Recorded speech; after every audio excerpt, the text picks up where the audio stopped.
Yeah. Solid Hill TDS, what's up? Yeah, come on. I.O.W.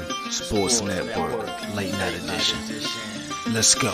Come on. We about to raise the bar. Wild card mar. Everybody grab a seat, cause you know we about to spark. Late night sports talk. Modelo Le Cigar. Man, you don't wanna start.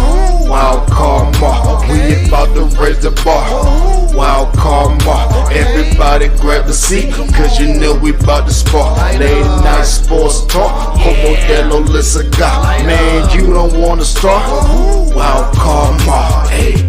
L Boogie with the hot flame, ashtray full of top names, little tree for your membrane. This the 9-hour time frame. I just snatched up a 6-pack, got my hands on a lid pack, whipping up a little batch of snacks. Yeah, man, I think I'm all set. Late night, can't sleep. Go ahead and just tap in. Better grab you a cold one, and we about to get some laps in.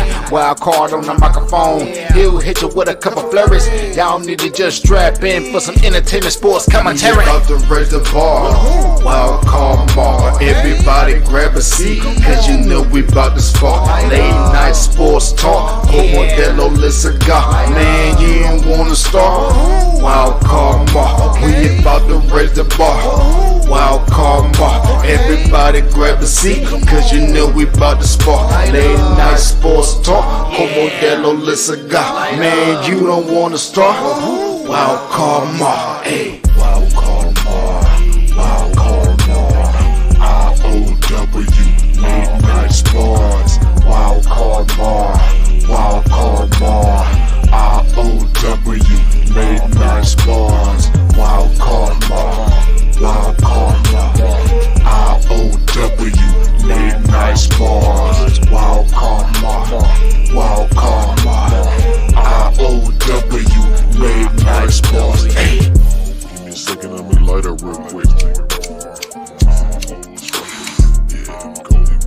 Ladies and gentlemen, boys and girls, people of all ages, welcome to the I.O.W. Sports Late Night Hour Edition, hosted by Mr. Modelo himself. You already know the name by now. You know what I'm saying? Wild Card Mar. You already know the vibe. Pull up, let's go. We about to raise the bar. Wild card bar. Yes, sir. Yes, sir. What's happening? What's happening? What's happening, my good peoples? It's your boy Wild Card Mar in the building.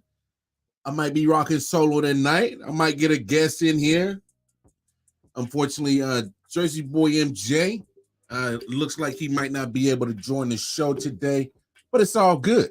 It's all good. Show must go on, but please, hey, going down this Sunday.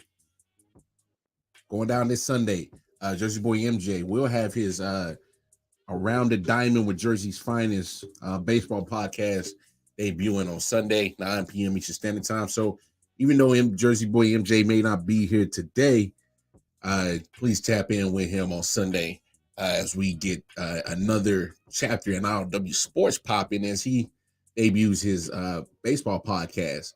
But like always, give a shout out to my guy, 40 Hill, make the dope intro for the song, for the podcast.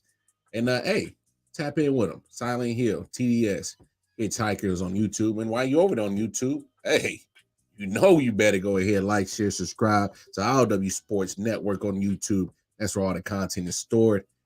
Hit that bell notification. Let you know every time we drop content. And of course, we're on Facebook, on Instagram, on Twitter at I.O.W. Sports 1. And y'all can chop it up with me personally, Casey Wildcard on the Twitter. I got a guess, man. And this is it just happened. It just happened. He jumped in and was like, "Hey, man, you want a sparring partner? I'm free." So he cleared the schedule for your boy. He don't treat me like a stepchild no more. He come back on the late night hour show. Anyway, man, hey, make sure y'all tap in with my brother's content. In this little podcast bubble, we got done many collaborations with him, but content that he provides is top tier shit, great stuff.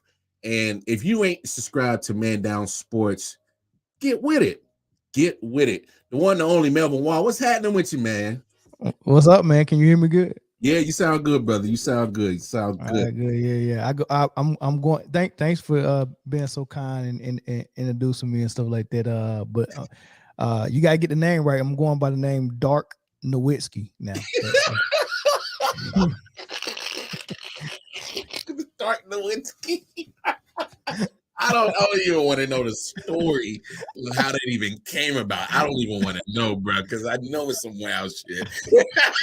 nah, for real. You don't come up with no nickname like that by yourself. Yeah, that was given to you. You done some wild shit to get that, dog. You didn't just get. Oh man, I'm just clowning, man. Man, what's good with your bro, man? How you doing, my brother? Man. I'm good. Hey, how did I know your co-host wasn't gonna be here tonight, man? I don't know. I think you felt it. I think you felt it. I don't know. But MJ got to deal with some situations, so he's not here. It's all good. Like I said, show must go on. Hey, before we get too deep off into some sports conversation, man, go ahead and tell the people where they can find all your great content. Dark Nowitzki. Hey, we everywhere where you can find podcasts, man. So we like you to go over to YouTube and find Man Down Sports and subscribe there. And then all the other social medias as well, Twitter, TikTok, and Instagram. You can find Man Down Sports there as well. Yeah. And just check us out, man. Facebook as well too. Facebook group is popping. Yeah. Mel didn't even know I had a podcast when I was. I just thought about it, bro. Like, we actually been kind of like podcast brothers for like almost 3 years, dog. 3 years, man. About 3 years. They don't even seem like that though. But yeah, the bubble, man. I mean, I'm saying the bubble, but the pandemic. Yeah, that's what it was. Yeah, that pandemic, man. It wait. It just brought out creativity, I guess. You know what I mean? Like you either got creative or you died. You know, most people was just croaking over, and then everybody else was like, man, I'm gonna try to be creative. Yeah. So shout out to Rod Uncensored, done a couple of shows with my guy over there. He's hilarious. I'll tap in with his content for sure. But hey, man, we gonna step in the world of basketball. Who y'all? And I know you saw it. What, Stephen A? Hey, I just did a video on it. I saw you got it. Yeah. I'm gonna watch. I just did a video on it real quick. Yeah, I had to. Hey, I had it. I saw it, and this is hilarious. So if you don't know what we're talking about, man, just take a quick peek. I don't think he'll ever be the same based off of what we're seeing and hearing and reading about. I've heard that it's even hard for him to get up from the sitting position. A few moments later. Stephen A., who are your sources, bro? Please tell me who your sources are. Come on, man. You gotta stop yapping. And I actually like you, man. I don't even know you like that, but I like you. I'm coming back, man. Come on. Hey, I just gotta point out, Mel, that Lonzo made that so funny only because of the fact that he decided to sit down on the surgically repaired knee. Right. Like he was doing the squats and the lifts with the knee that's been getting repaired on. And that's what I found it more funny on that. I don't know if people pay attention to the details. Gotta pay attention to the details. Yeah, it was hilarious. And he put all his weight on that knee. You know what I mean? And how we know it was the left knee, well, if you want to do a Google research, that's easy to find out. But if you don't want to go down that rabbit hole, you can just go to Trey Young's podcast. He was just on it a couple of days ago, or it just aired a couple of days ago, and they had a conversation about the surgery, and he specified that it was on his left knee, and he talked about it extensively. You know, so all that information is there. I just thought it was funny, man. But this is gonna be funny, right? Because I've been on Stephen A. helmet pause for a while, right? You've been on this. Yeah. So there's like 5, 6, 7 different videos of me calling Stephen A. Smith out for lying and trying to put it on these fake sources that he got. So I just compiled, when I did the video today on him getting exposed again, I just compiled all the links to those videos in the description. Just put it all in one thing. Yeah, just put it all right there. You can go there, man. You can find Stephen A. Smith lying on Kyrie. You can find Stephen A. Smith lying on Isaiah Thomas. You can find, I mean, it's just there, man. It's funny, man. Really funny. What you're saying is there's a pattern. There's a pattern. That's definitely a pattern, man. That's definitely a pattern. You know, Chris Broussard got fired from ESPN for something like that. Yeah, and that's how you end up in FS1. Up that line. You know how they is, man. Them Swiss sweets, man. I mean, that's, you know how it is, man. They lying. They be lying. Why you always lying? Why you always lying? Just be lying, man. But it's another, like you said, it's another, you know, a feather in the cap for people to be like, come on, man, you over here lying like hell again. And ESPN is they fired people left and right, and he's the highest. Well, he was at one point the highest paid employee at ESPN, and he's already. Oh no! If I want it, I could go get it. You know, I could be the highest paid again. You know, he's arrogant and cocky like that. Yeah. But it's like, come on, man. So what is that telling you as a network, that you are literally putting all your media eggs in a basket with this guy? That tells you that at some point we have to take anything of any information that comes from you as a source with a grain of salt. You got to have to be smart as a public, as a consumer, to know when to separate, you know, clickbait and viewpoints to what's real. And that's, I think that's why ESPN is threatened by what you and I do and all these media sports podcasters do, is because we're given a view from the realistic point of view. Because if you break it down, there's still people, there's still individuals. And you got to start thinking like rational about how you would probably handle certain situations, and how anything that gets put out there from the media, that's when you got to decipher, like, that don't even make sense as a person to even do that. You know what I'm saying? Right. So, I mean, kind of give me your thought process on why yet another instance that Stephen A is saying one thing and immediately is getting refuted, like right after. So two things, right? First of all, that ain't got nothing to do with where he work or the job he does. Stephen A. Smith would be fabricating stories if he was a homeless person. Like that's just something that's in him, right? So just reporting, you know, because he's always locked in on making his show and making ESPN the most watchable thing out there. Whether he going out there with some type of fake excitement about something and you know, getting out of proportion about just something simple, you know, being very loud. They call him Screaming A. Smith, all that stuff. Like, he's doing all that because it's an act. Yeah. Right.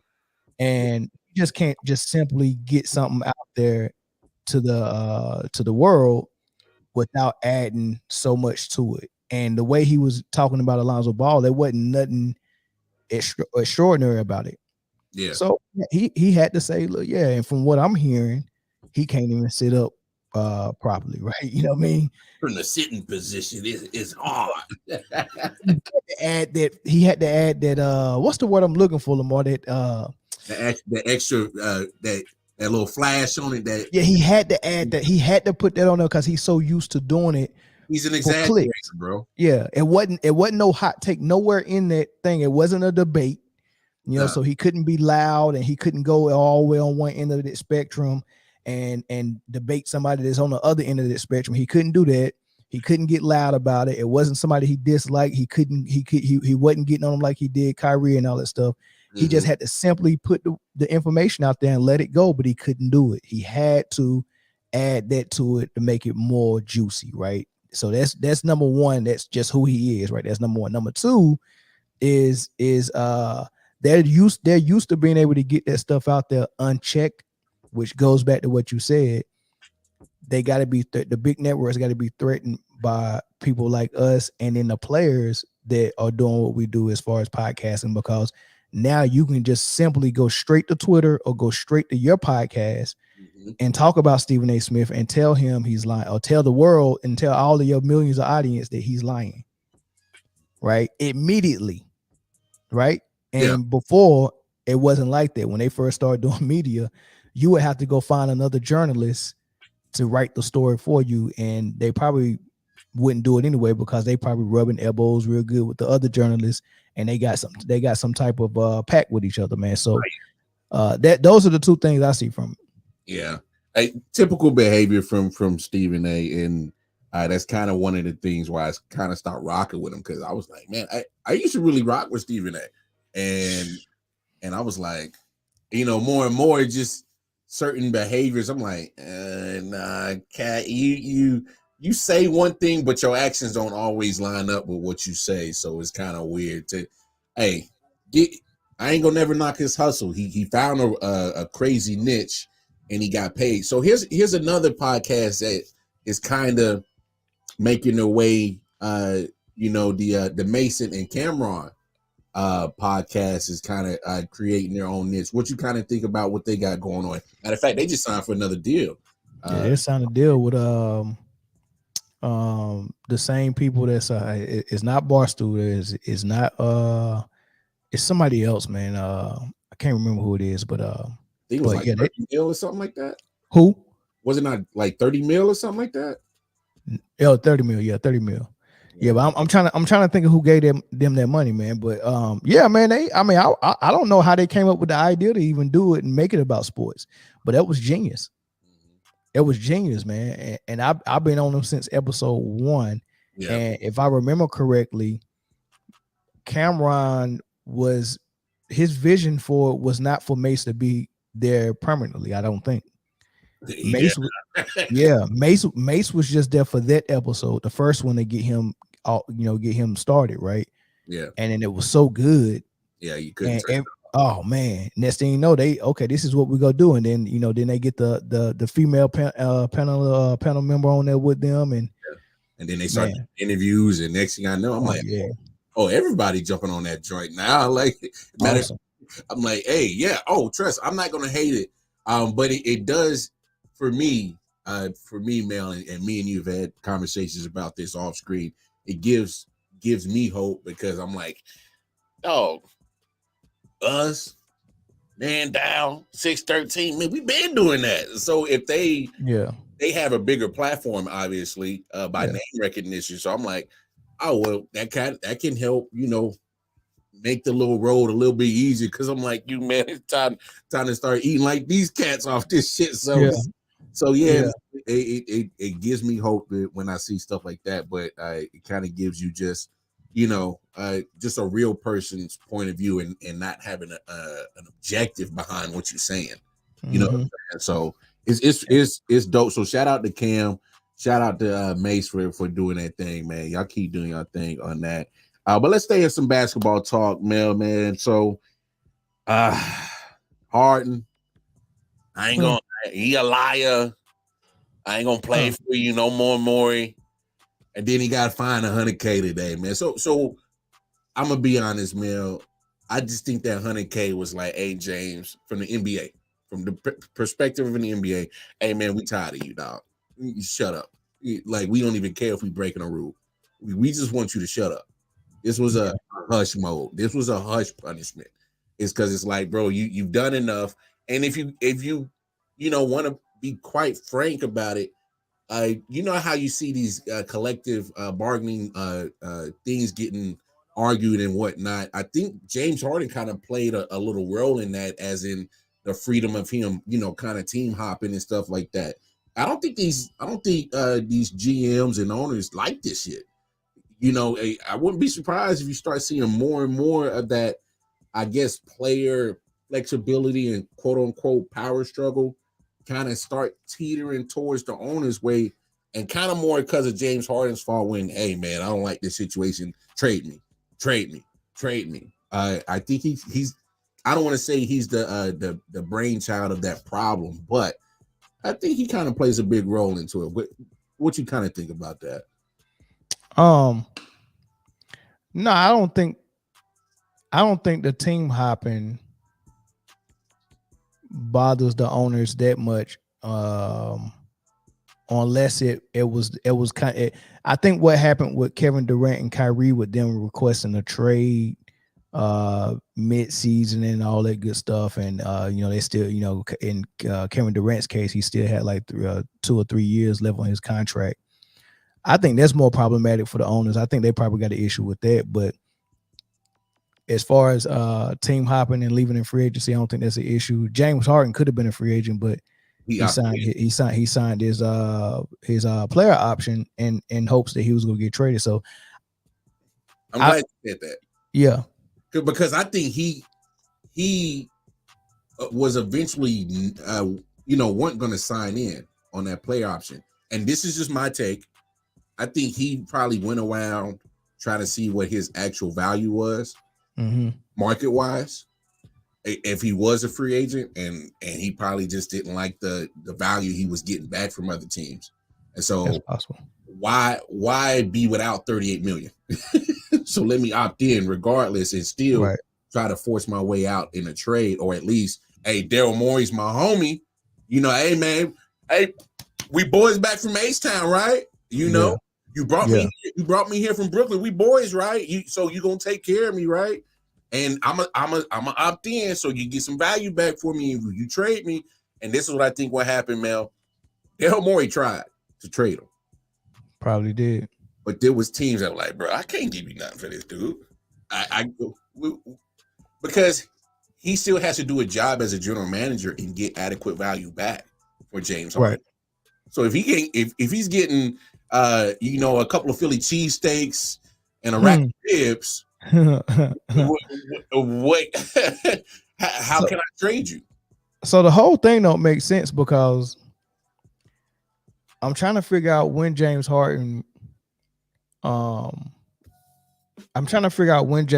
decided he didn't want to be in Philly anymore, because from what we understand, what got reported, and we don't know if this is true, is that James Harden was the one that want Doc gone. And he got it. So Daryl Morey fired Doc to appease James Harden. So I'm trying to figure out what made James Harden say, I don't want to be there. And the only thing I can think of is he wasn't going to get the extension that he thought he was going to get. Now, he probably wanted a max extension, right? And at some point, Philly probably told him, we don't think you're a max guy anymore, right? So I think that's what happened with that. I don't think he's a max guy no more. No, he's not. He's not, and all the teams know it. And here's the formula for the NBA and the owners dealing with players and star players. If you look at any player that goes against the grain a little bit, that gives the owners and the commissioner a headache, as long as your talent is top tier, they're kind of deal with it. But as soon as your talent is not top tier and they've identified who's got next and who we're going to, because the league exists based on what players they decide to market to push their league forward.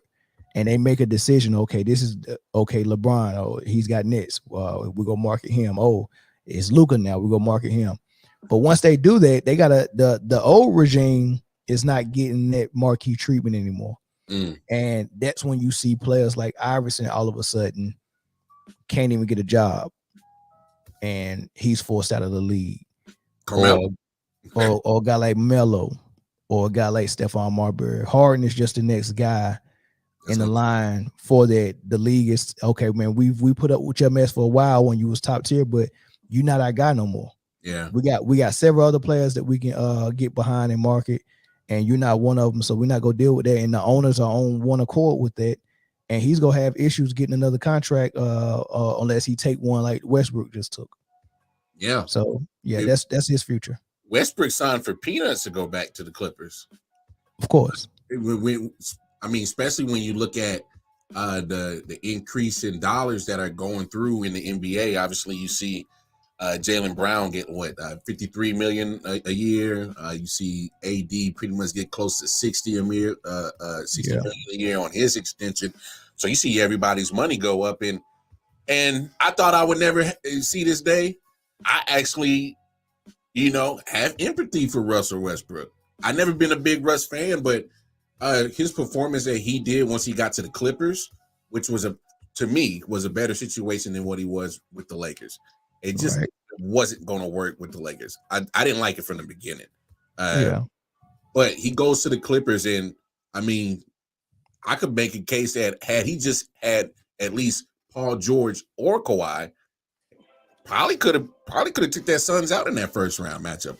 Just my opinion. Yeah, probably could have, but I don't know where the empathy comes from. That man has made made oil money while he was in the league. Man, come on, man. That money that we thought Manziel family had, that's what Westbrook made while he was in the league, man. I'm there. I don't feel no type of way about him, man.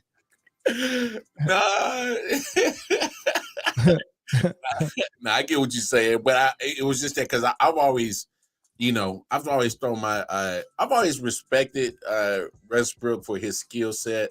I just always thought his game was very limited, and his game was predicated off of pure athleticism. Just my opinion. So that's why that's where the empathy comes from, because I've always say a lot of negative stuff and I rarely say a lot of positive stuff about him. But in that retrospect, I was like, for what he signed for, and what you see what everybody else is getting, I'm like, I can see why. It ain't his turn, man. He had his turn. He done had two of them max contracts, man. He's good. Yeah, he good. He can play for free and not even notice it. Hey, you know how much money that is to say that free and don't even. The only person that'll notice it is his agent and probably his wife. But if they just stop paying him, he wouldn't even notice it, man. That man bank account crazy. I'm pretty sure it is. So I know it's way too early. But there was a lot of transactions this summer. So I know Chris Paul finally got the jersey, but I know he do, but does he still keep that jersey? Is he?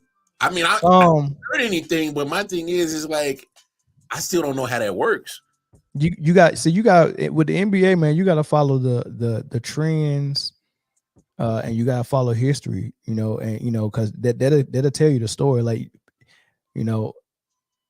what the Warriors are doing with Chris Paul is basically the same thing they did with D'Angelo Russell when they got him in a trade. So when Kevin Durant first left the Warriors to go to Brooklyn, Bob Myers approached him about a signing trade. Remember D'Lo was over there in Brooklyn. They just had a playoff run where they played very well. Yeah. Now him playing the point guard and Kyrie playing the point guard, I know they probably wouldn't have fit, but they probably could have tried if they wanted to. So they was thinking like, all right, man, we got D'Angelo Russell and we got Kyrie and KD come over here. How's that going to work? And it was just a perfect scenario. It was like, all right, I'll work a sign and trade out with Bob Myers. Y'all can get D'Lo. Right. KD didn't have to do that. He could have said, no, I'm trying to go to a team and win. Yeah. I'm going to tell them to trade D'Lo somewhere else so we can get an asset. I'm already walking over there in free agency. So he was doing Bob Myers a favor. He didn't have to do that. Yeah. They could have traded D'Lo somewhere else and got a piece that fits with freaking Kyrie and Kevin Durant. And the crazy thing about it is they traded D'Lo for Wiggins. So guess what? That means Wiggins was available for Minnesota. Imagine if Wiggins would have went to Brooklyn instead of Golden State. Imagine if it would have been Kyrie, Wiggins, and KD. Yeah, that'd have been something. Woo. Right? Woo. So because basically the Warriors got Russell got Wiggins for Russell. And Kevin Durant gift wrapped them Russell. So anyway, I say all that to say this. They got Russell. and they wanted to see how he would look, how he would fit. And once they looked at him and was like, yeah, not quite a fit, he was on the next thing smoking before the trade deadline. Yeah, that's what Chris Paul is going to be. But the NBA got to get their money's worth out of this whole thing, and that's why they got opening night coming with the Suns and Warriors, because it's going to be KD first time going back to Golden State since he left. So it's going to be a presentation for Kevin Durant. They're probably going to give him some warm opening, but that's also wild. the story. Yeah, that's wild that they're doing a whole theatrical presentation. They're gonna have to. They've been wanting to do it, but Kevin Durant's always been injured when they went back to Golden State. Yeah. So I think we can expect that. But the storyline on opening night, CP3 playing Phoenix after they traded him away and facing Bill, D-Book, and all that stuff, and then plus the KD storyline. It's gonna be a whole Hollywood story behind it. Yeah, that thing fattened up for it. They were smart when they released that schedule last week to make sure that one opening night. Also with a rematch of the Western Conference Finals. Lakers. I gotta ask you this, man. Obviously, I'm a Lakers fan, and you know this, and it's been a whirlwind for the last few years. Needless to say, and not what I'm used to as a Lakers fan. We got one little stinking bubble championship in there, but other than that, ain't too much really popping. Now you see some of the transactions Lakers make. Obviously, we just talked about the extension that AD made. Where you at? As in, I don't know if you saw KG and Paul Pierce talking about it, but KG was like, "Yo, bro, I need an MVP, bro." He like, at this point, like this cat's in his center position that doing things that you should be doing, right? So where you at in almost city for AD to not only deliver a championship at some point in this extension, but an MVP? Where you at on that? I'm with Kevin Durant. I mean, I'm with KG on that, man. I want to see it too. I want to see him get real selfish. I want to see that, man. I want to see it as bad as I wanted to see Tim Duncan get selfish, but at least Tim Duncan being unselfish worked for him, and he got 5 rings out of it. Mm-hmm. I don't think it's working for AD to be unselfish. Like I want to see him get real selfish. Yeah, right. I want to see him demanding the ball at crunch time. He's the guy that can knock down the free throws and open and hit a jump shot when the pressure is on. Not LeBron, right? So I want to see Anthony Davis prove to us that he belongs in that conversation with all the top power forwards, like people think he is. Like I still got Anthony Davis down close at the bottom of the top 10 in his own position. I still got KG, Karl Malone, Tim Duncan. We had this conversation last week. I still got guys ahead of him. Yeah. And I want him to prove me wrong so I can feel comfortable and be like, all right, man, I can put you ahead of some of these dudes, because I still got Weber ahead of him. I still got Rashid ahead of him. Right? I want you to prove to me that you can be better than those guys and be better than them on a successful team. So I'm with KG, man. I want to see an MVP level performance this year from him. Here's my caveat to because I want it, obviously, as a Lakers fan. I want to see AD do it. Obviously, with the new rules, you got to be there for 65 games. So I mean, that's a question. If he can pull that off, and not to beat the dead horse about the injury thing. Although I still think it's a factor that we still got to consider. But if he's able to, hit that 65 game mark, this is what I'm really looking for him. I'm looking for him to, it does predicate to an MVP type of performance, but he needs to show that he is the number one option. It can't be leaning on LeBron anymore. Like LeBron, to me, in my opinion, LeBron is an elite number 2 scoring option at this point in his career. In my opinion, at least for the Lakers, on how it should be. Because you don't get this type of money as an extension and you a number 2 option, bro. Yeah, but so this the thing about that though, is LeBron still got to keep up appearances, right? He still got to keep appearances, just like Michael Jordan did with the Wizards. He had to keep appearances up, He had Stackhouse with him one time, and he still was like, nah, this me. I'm Mike. I'm gonna get my 30 shots. You know what I mean? So Yeah, but LeBron is not LeBron. I don't care what happened. LeBron is always thinking about he's thinking about I want to win. He's thinking about I want AD to do his thing too. But he's also thinking about, hey, I can't have a night where they gonna be talking about me on ESPN tomorrow saying I'm not clutch like Jordan. So he's thinking about that as well. So I mean, even if he say I'm relinquishing everything to AD and AD saying I'm taking a torch, LeBron never go past the torch until you retire. It just is what it is. So that's just yeah. I never really thought of it that way, because I mean, at some point, he's still getting graded. Like, he's still getting graded. Oh yeah, and he's too conscious about his legacy to do something that's going to affect his grade right now. Even with the scoring record and career points, he's still getting graded. Oh. The negative stuff could be used against him. He don't want to pass up no more game winners. You know what I mean? Like, he's getting graded, and that's how he feels. He's conscious of it. Out of all the players I ever seen, out of all the superstars I ever seen play, he's more conscious of that stuff than anybody else. About what's being said to him, or said and about how he want to be viewed. Yeah. He's always been always aware of that. It's just for me, just because you do see, just the, I don't want to say the decline in LeBron. It's just that LeBron knows when to insert himself into the game and make sure that he has something left in the gas tank to finish a basketball game. But I think it's a lot of things that can go into that formula that can help AD get to that MVP level. Obviously, him being the first scoring option and LeBron not taking a back seat, but for once, kind of almost like he was in Miami, where he had to share the load, you know what I'm saying, and not be the focal point.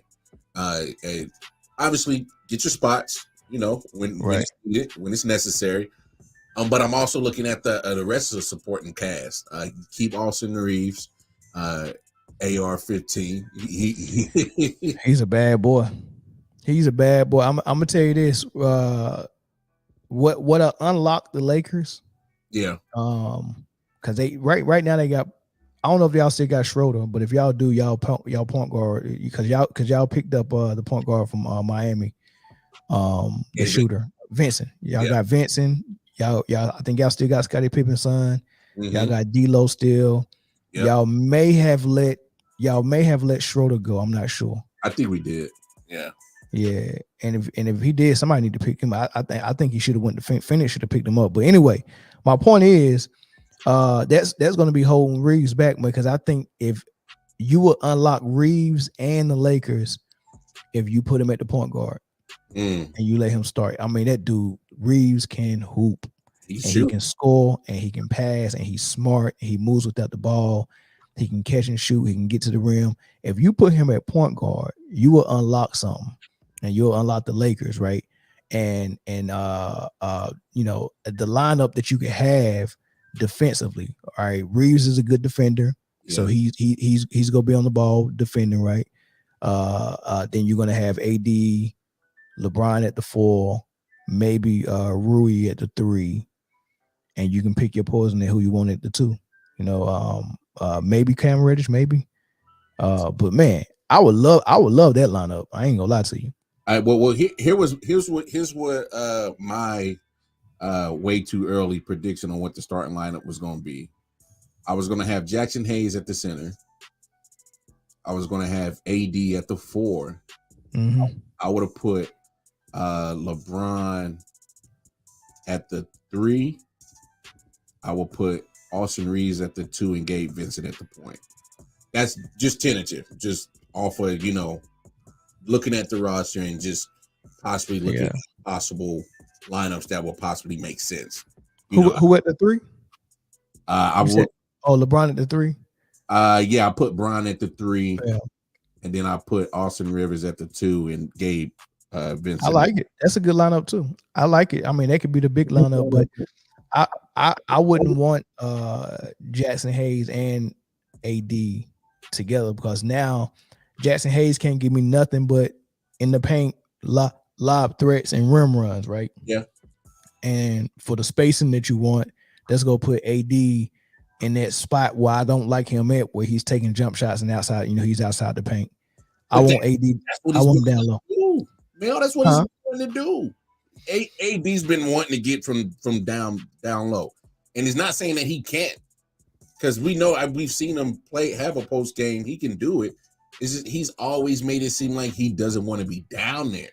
So that's why I went that route. So because he's been wanting to have the Karl Anthony Towns syndrome and get another big in here, so you can free me up so I can get out of the paint. So maybe if that's, I don't know if that is the real route to go for the Lakers, because I prefer Anthony Davis just showing that dog and showing, the dominance that he is. Just his basketball skills are better than yours, because more times than not, they are.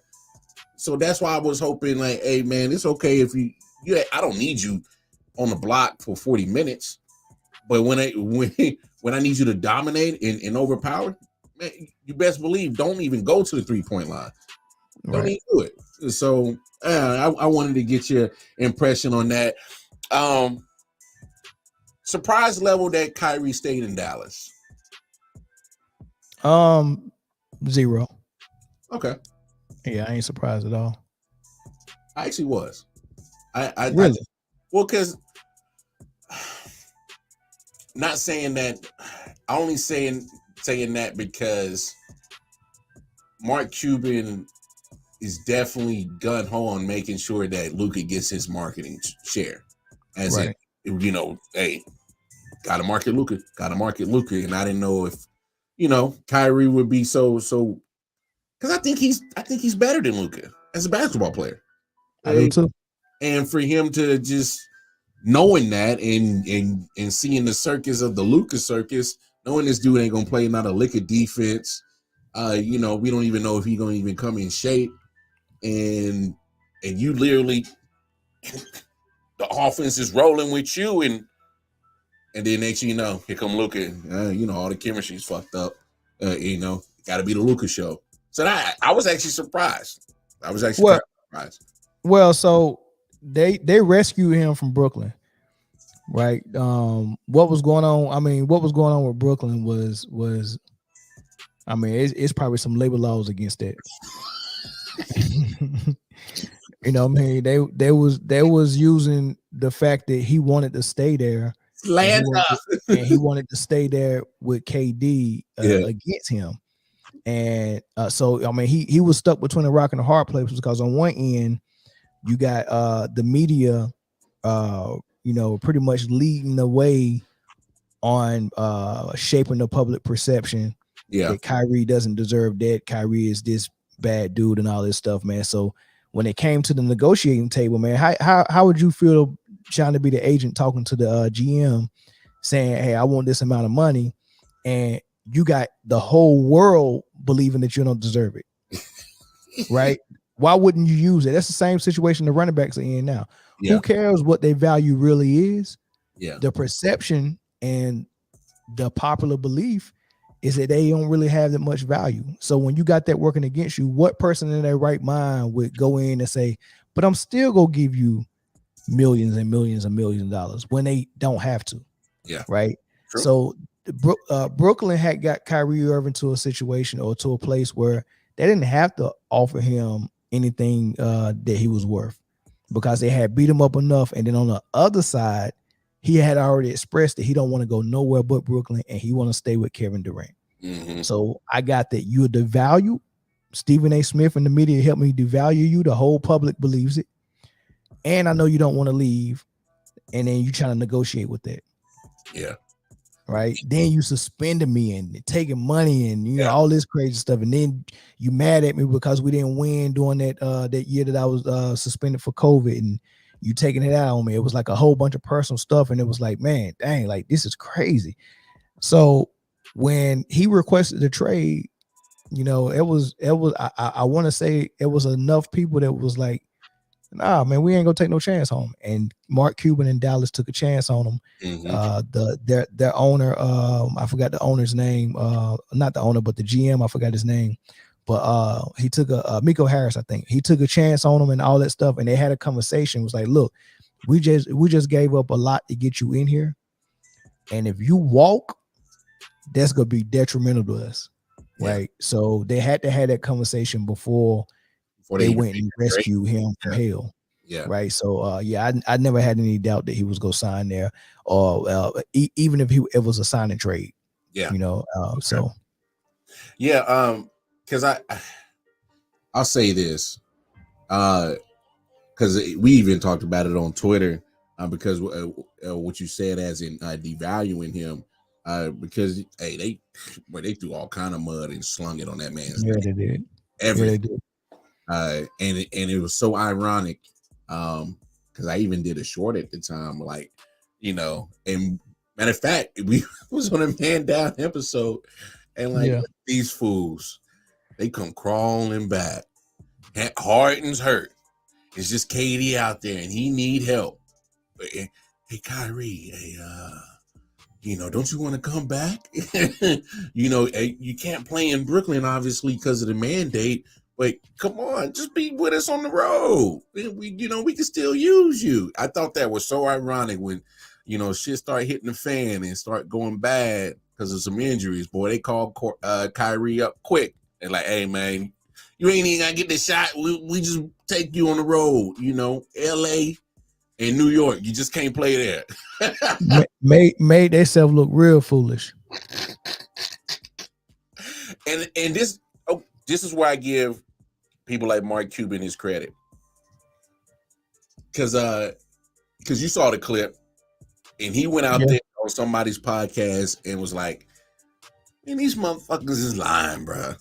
This dude is all world. He's great in the locker room." Great with his teammates. Yep. So everything you heard, everything that was said, bullshit. And so I respect to Mark Cuban for that, because as an owner saying that, especially in that position, because he's an owner, he could have been just like any other owner. Like, nah, man. Hey, man, let's keep riding with the narrative. Nah, man. You know what I'm saying? He could have did that.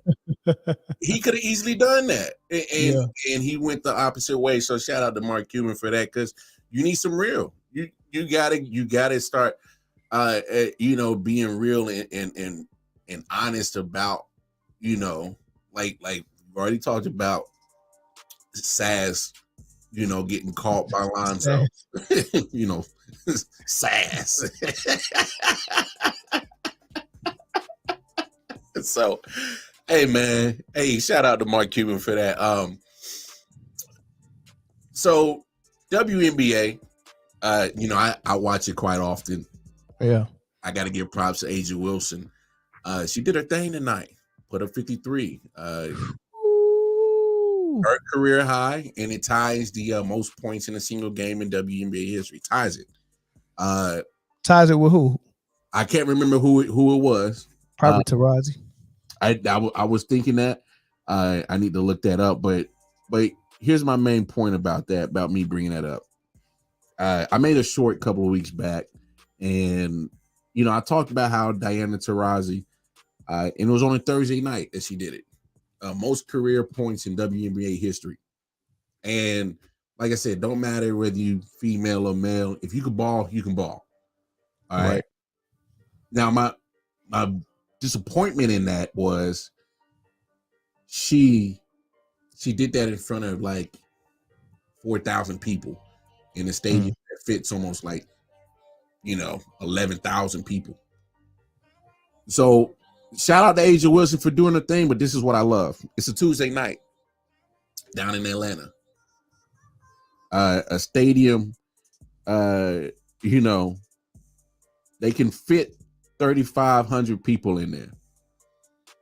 They packed that joint out with 3,200, 92% capacity filled. So nice. there's that progress, man. That to me, you said 3,500. Yeah, they could fit 3,500 in that little arena. Hmm. But they put 3,200 in it. Nice. So, you know, I know. I would love to see if it was in Phillips Arena and see if they could fill it up. But, you know, we'll take this. Here's the thing with the NBA and the WNBA. Yeah. The people who watch the WNBA are watching it because they love basketball. Mm-hmm. Right? That's probably 90% of your consumer people who really like basketball. For you to go watch WNBA, you got to really like basketball. Yeah. So they got more basketball purists watching them. Mm-hmm. The NBA got so many people around it that don't love basketball or know nothing about it. Oh, right. They love entertainment. They love drama. You know what I'm saying? Look at the coverage around the NBA. Look at the type of stuff we talk about. Yeah. You get what I'm saying? Like we're not getting into the female's personal life like that and discussing it so much and doing all that. We're not doing all that. It's just all really about basketball. So that's the only thing you go attract. And sometimes you got to be okay with it. I know they want to get more eyes on it so they can get more money. Yeah. But sometimes, man, you just got to be satisfied with, look, man, I'm just glad I got real ones around my sport.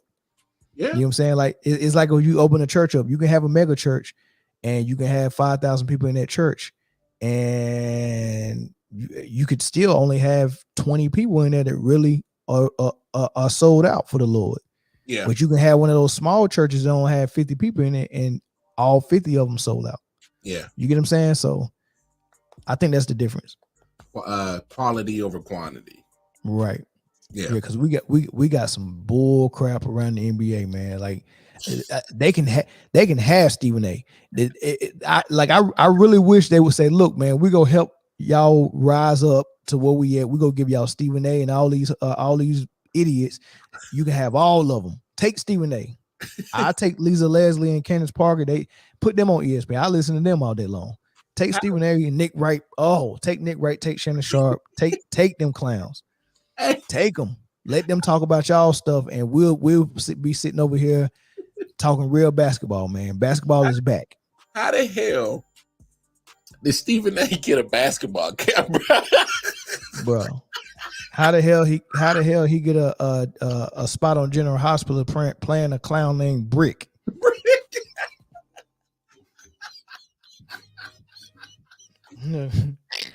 Telling you, man. Hey, I can't make this stuff up, man. Hey, and he's supposed to be a hitman. That's a man. Lord have mercy, man. Hey, Lord have mercy. Hey, bro, I didn't see him with his boxing skills, bro. You ain't no hitman. That's all you gotta say. Look, I can't even believe. That's how you know soap operas was some BS, man. They don't care who they, bro. I seen, man. My mom used to watch that junk when I was a kid, man. And bro, I seen a man that was his own father on there and died twice. He was his own father. He was his father. And he died twice. I'm like, man, come on, bro. Like, seriously. You can't make this shit up, bro. Like, Mima, what the hell is you watching, dog? My mom would be like, shoot, Steve done came back. Like, what? Man, I was watching for like 2 weeks straight. Oh, shit. And for 2 weeks, there was this white lady trapped in a ditch. And couldn't get out. She was in there for two weeks worth of episodes, and like so you just in a ditch, ain't no. Yeah, she had fell in like a cave or a ditch or something like that. Nobody could find her. She was trapped. She couldn't get out, and like that, the camera will be on her for like 10 minutes of the episode. Giving us an update on her status and how close she was to getting out of there. And this went on for a week, bro. Probably like 2 weeks. So the first week it was her just sitting there like, oh yeah, I'm gonna bust out. yeah. She was trying to get out. Yeah, I'm like, man, what in the world is going on, man? This man, it's just crazy. Nah, this shit wild, man. Hey, it goes to show you what people do when you start getting that Mickey Mouse money, man. Yeah. Hey, I got something for you, Lamar. What's happening? So we was having a conversation. We didn't get to finish it about the baseball player. Oh, Wander Franco, yeah. Yeah, Wander Franco. Yeah. So how much are they revealing on the news sites? I'm like, how much do we know? I know it's an allegation. I know it's 2 females. I know the ages are not made public. Well, they've thrown some ages out. They're not confirmed. Okay. They've thrown out a 14-year-old and a 17-year-old. Okay. I haven't seen. Yeah, I was searching for that. I was searching for it, and I was like, yeah, where's these ages at? Right. And of course the law in DR is 18 and it's strict on that. Yes, it's 18, just like it is in America. And the thing about it is like you said, the ages haven't been confirmed, and they've all what the allegations are is that he's having relationships with them. So that's what he's being investigated for. That's very broad. Yeah, which is very broad. It is because Drake got relationships with almost every underage Hollywood girl. And I mean, he was DMing one of the girls. Like seriously. But Mel, that's what kills me is because we have those laws here in the United States, but for some reason, once you get in this Hollywood bubble, that law seems to get thrown right out the window. Yeah, but so here's the thing. Yeah, inappropriate and illegal is different. Now, True. if Drake was this young actress, I think she might be of age now. I think it was Billie Eilish, the singer. Yeah. She was, I guess, when her and Drake was phone buddies. You know, she would say, yeah, he give me advice on boys and stuff like that. Very inappropriate for that grown man to be texting her. Yeah, very inappropriate. Yeah, but he didn't do anything illegal. Yeah, right. So when they say relationships. What is the relationship? No, we don't know if it was sexual in nature. We don't know if he had a sexual relationship with him. True. All we know, it might just be something inappropriate. Like maybe he got a phone number here. He's texting her. Maybe he gave her a ride a couple of places. Maybe he was seen with her somewhere. Because I think they said one of the girls took a picture with him and she posted it on social media and then took it down. Yeah. Right. So I'm like, man, I don't know if it's enough there for me to just assume that these allegations are true. I'm with you on that. My thing is when you're 22, for me, once you reach a certain, legal age thing, I just cut off all. I don't have relationships with, of course, with females who are 17 and younger, right? Not of legal age. Well, even if they were 18, I still wouldn't have no relationship because I don't for what? I ain't got no business.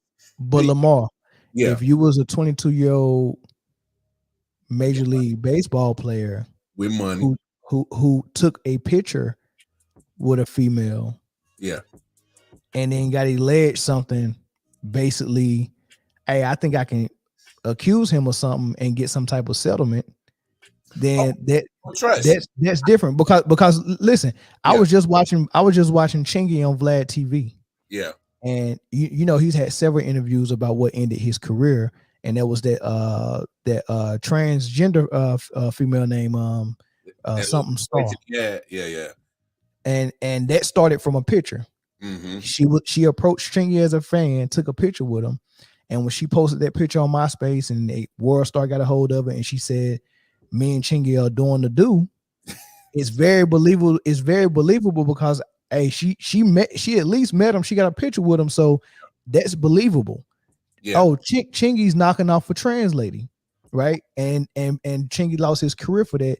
Just for us to find out later on, it had zero truth to it. Oh yeah, and zero. And you're right, Mel. Because I wish you would have seen that episode probably about a week ago that me and MJ did. Because when all this information was first coming out, we both have said that we seen how in other countries like DR, with these baseball players in South America, with these baseball players. I mean, David Ortiz got put in a setup situation and almost lost his life, almost got killed. Hustle capital. Exactly. So I'm not against your take because I've had the same thing when we said it on the show last week. Like, yeah, I don't want to be so quick to judgment. My issue is that, you know, when you're 22, like I said, just me personally, when I know the legal age, I ain't trying to be nowhere near this situation because I got too much to, I got too much to lose. That's just, maybe I can't take myself out of that mindset, as in when you got something worth, and because he just got paid. I think he got like $100 and something million for like 8 years. So when you see that, because that brings me to my next point, when you see ESPN, FS1, scrolling on the bottom of your ticker, breaking news, Wander Franco extension, 8 years, $189 million. That makes you a target. That makes you a target. It definitely makes you a target. And we still in the dark about everything, Lamar, because we can't even speak and say what it actually is. We're saying, man, I don't want to be nowhere near that. What was he near? What did he do? We don't know what he did. There's the allegations ain't even clear. Yeah, it's just alleged. It got something to do with underage, and we just make assumptions from there. Yeah, and I think that's where,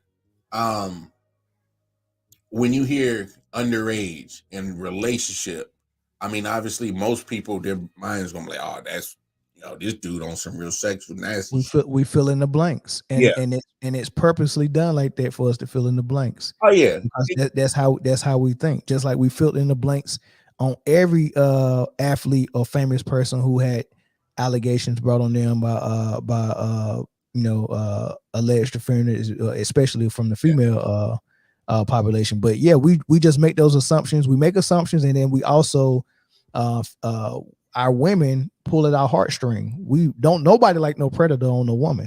We all came from a mom or a woman. We all came from a woman, right? So it's very easy to pull on our heartstring and for us to be like, man, F you, F you, F you, F you.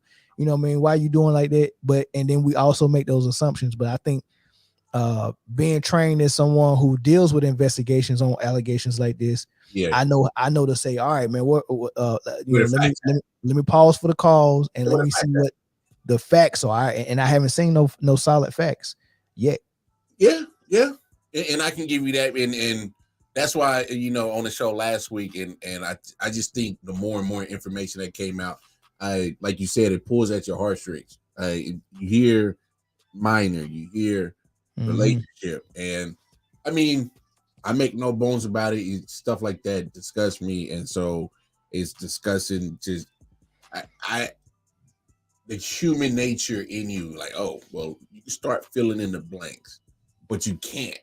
So to your point, you need those actual, concrete, evidential facts that can say, hey, without a doubt, hey, all right, cool. Didn't have your opinion. Because I tried to hold off on my final take on it because I wanted more and more information. But it's just that obviously the conversation we were having on Facebook, I was just like, I don't know, man. A lot of things are pointing in a bad way for this dude. Because you got cats who are saying like, yo, this dude ain't playing Major League Baseball for the rest of the year. It's gonna be a minute before he get back. So when you start hearing actual insiders who are in the know with the Major League Baseball as they're connected with the investigation going on the DR, that's another element of like, oh shit. Yeah, they got the same sources Stephen A. Smith got. They got the same company, man. Come on, man. Look, did we learn anything from the Johnny Manziel Netflix special? These people are not anything. These people are not speaking to nobody for real, man. Like they're just taking people's word for oil money. Got it. Okay, man. Did you know he had oil? And the whole ESPN and Fox Sports ran with oil money, oil money, and we all ran with it. And the same thing with Manti Te'o, man. Hey, bro. Nah, man. When I saw that clip, man, you talking about the big dogs that you see on everyday TV talking sports was money. Talking about your Kyle Hurts, your Stephen A's, all of them. Yeah. Bro, that shit was hilarious. Man, let's hear one more topic before we get up out of here, man. Obviously, it becomes official. They're gonna let Jonathan Taylor seek a trade. I mean, It's a crazy scenario, man. But kind of give me your thought process on how this came about and what kind of resolution you see for Jonathan Taylor. Here's my thoughts, right? I applaud the young man for not allowing Jim Irsay to speak a certain way about the running back position and then try to also pretend like, oh nah, but not you, Jonathan Taylor. Like he's gonna send out a tweet directed at all running backs except his running back. That don't make no sense, right? So it's almost like if you got white neighbors and you over there, you're the only black person at the party, and they just start trashing black people and black, but not you. Not Lamar. Lamar's one of the good ones. Right. Bro, I've heard that before. I'm right. That, bro. Exactly. And I'm supposed to be like, oh, okay, cool. I'm one of the good ones. Good. Bro, continue to trash all of them. Harriet Tubman, all of them. Trash all of them. Yeah. Hey, when I heard that, I said, what the fuck? What? Exactly, man. Like, what the fuck that mean? Yeah. So that's basically what Jim Irsay did. He went on there because Saquon Barkley was having an issue with New York, and and a lot of things were said about other running backs, and running backs were speaking out. Running back summit on the Zoom and all this shit. Yeah. Yeah. And he comes out and was like, oh, I'm the running backs is blah blah blah blah blah blah blah blah blah, and then Taylor was like, excuse me, like, and he was like, no, that comment that I addressed toward all running backs. Nah, I wasn't talking about Jonathan Taylor. Jonathan Taylor's a good guy. We not even negotiating right now. That didn't make it better, right? So I applaud him for saying, okay, so you just gave me a sneak peek of how you're going to deal with me when it's my time to either be franchise tag or sign a daggone deal with you. You just gave me the foreshadow of what's going to happen, and I don't want to wait for that. You can't come home and be like, baby, I want a divorce. However, let me get my money right. Give me about 2 years. You can't do that and expect me to be like, all right, I'll stay for 2 years and just act right. I mean, it's like, seriously, and man, can you let me look, I ain't got no job right now, so I still need to use you, right? But in 2 years I'm up out of here. Yeah. Right? No, you can't tell me that and expect me to stick around. And that's basically what he told Jonathan Taylor. Hey, look, we go get rid of you after we finish using you, but stick around and do good. And guess what? If you play well enough, we just might give you a contract, right? That's basically what he was telling, right? So once you let me know that, and I know that the CBA got the running backs by the balls because you can franchise tag people twice now, right? You got no leverage because I'm going to use you for 4 years of your rookie contract. You can be the best running back, but we know you're wearing down. And then for 2 more years, I'm going to franchise tag you. And that way I get you for 6 of your best years. Ate up all your prime. And then I get to let you go without ever having to give you money like we gave Todd Gurley, right? That's what the owners are thinking, right? So that's the premise. Now here's the part where it gets a little iffy. The owners are all on one accord. Right now we got the running backs where we want them. We're not going to change that. We're not going to all of a sudden have an owner say, I want Jonathan Taylor so bad that I'm going to give him X amount of money that's going to be way more than the franchise tag. And then now that sets a precedence for other running backs of his caliber. And now the running back market is back up. You're not going to get help from the owners to raise your market value back up when they got it all the way down here, and we can just keep getting running backs for cheap. And they be getting away for it for a minute too. Right. Yeah. So not gonna change it now. Well, that's what he's dealing with. The CBA is not up till 2030, so that's when you need to have those running back Zoom meetings and summits and start raising your voice to change how your pay structure is. You can negotiate that shit. That's where you do it. They're gonna have to play in China during the summer or something. Bruh. I can't with you. You got to go and go back to the owner. Y'all got anything else I can do around here during the off season? You know what I mean? Like, you need your yard done. Need some extra work, man. They're gonna be on first take the whole summer, the whole off season. No, no, we don't need y'all on first take all that. But besides that, Jonathan Taylor and it's funny that you said that you know, oh well, I'm getting a precursor of what I'm have to deal with. And we got almost 30 years of precursor of how Jim Irsay has been treating the running back position. Yeah. So Jonathan Taylor was actually set up to be in this position no matter what the moment he got drafted by the coach. Because and that's not his fault. You know, they drafted him. And it's just the unfortunate circumstances that he has to deal with. Because you can go down the list of lines of literally, first of all, the first two running backs that Irsay didn't pay or traded away are both in the Hall of Fame now. That gives you an idea of what you're dealing with. Mm-hmm. Yeah. Marshall Faulk was time for him to get paid. Matter of fact, Marshall Faulk was supposed to help Peyton Manning when Peyton Manning first got into the league to help him. He only played with him for like a year. He was supposed to usher and help Peyton take him to the next level, be that ultimate weapon. Traded because it was time for Marshall to get paid. Yep.